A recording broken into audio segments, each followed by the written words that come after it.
in my mind, I'm always thinking if I got control of somebody or I can slow them down, the longer I can hold on to it till I really don't need it at all, to me is better. Because that means if I already have a position of control and I'm not using power to hold it, you know, and it's just my body weight or my positioning, I might as well keep moving as far as I can go before I make the next transition. If I just fling the hand free, then they're free to start trying to counter what I'm trying to accomplish. So what does that mean in actual mat terms? So we're back in our position here, and I pop up and I start making this pass here, and right here I decide, you know what, this is good enough. As I'm doing this, what's he starting to do? He's starting to block, and guess where now I end up? Maybe not where I wanted to, right? But yet, if I get into this position here, I'm making this move, and I'm holding on, getting myself low, and even if he's starting to resist, I'm still owning this to a degree. When it's time to respond, where does he have to go? The chances of him become a lot less to be able to recover in time and then block my pass. So that's when I say being able to hold on to something until you really don't need it. And if you notice, I held on to it a little extra long, so what happened to my body position? It looked a little elongated, right? So as you repeat this and kind of learn that concept, you're going to start finding in different positions what it means, because making that pass and doing another pass, like we talked about, instead of me leading the elbow this way, if he shoots his hips the other way, and I go through here and I step through, now I'm holding this, but look what I'm going to do here. I'm going to start stretching, settling in. Right now his groin is starting to be stretched where he's uncomfortable. And when that happens, he's going to start wanting to push me away, but I'm going to just drop in. If he's pushing hard, he doesn't have a lot of escape because of the pressure here. So when he's pushing, I just start wiggling until it collapses. So you notice I held until I didn't have to. So how much effort is that for me? Versus if I come back and do the same thing, he shifts over the other way, and I step through, and I'm here, and then I just go.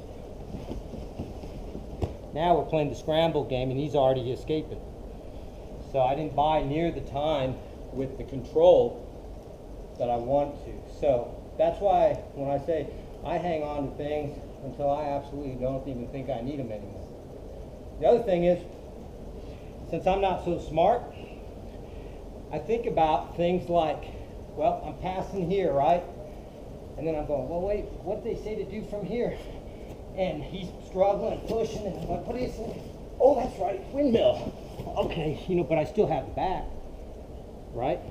So even if I mess up and don't really think about what I should have been doing in a fluid motion, I'm still buying myself time for my dumb brain to kind of go, well, what could I do? And still counter what he's doing.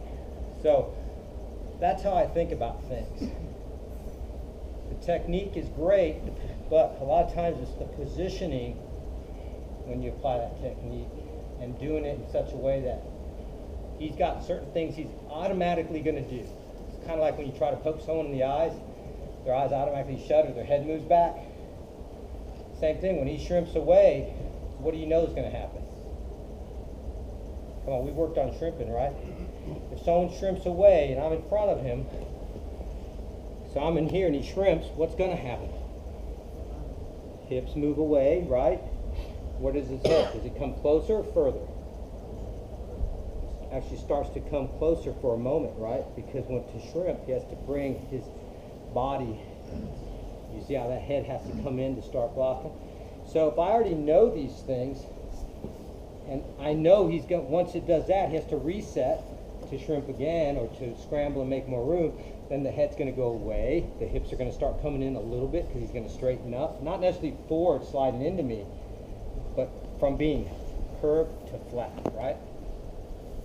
So if I already know these things, I can already anticipate what's available to me.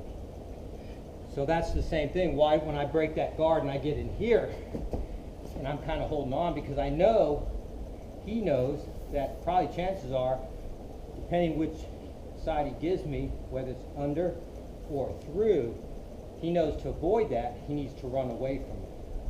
If he comes into me, he just makes it all that much easier, right?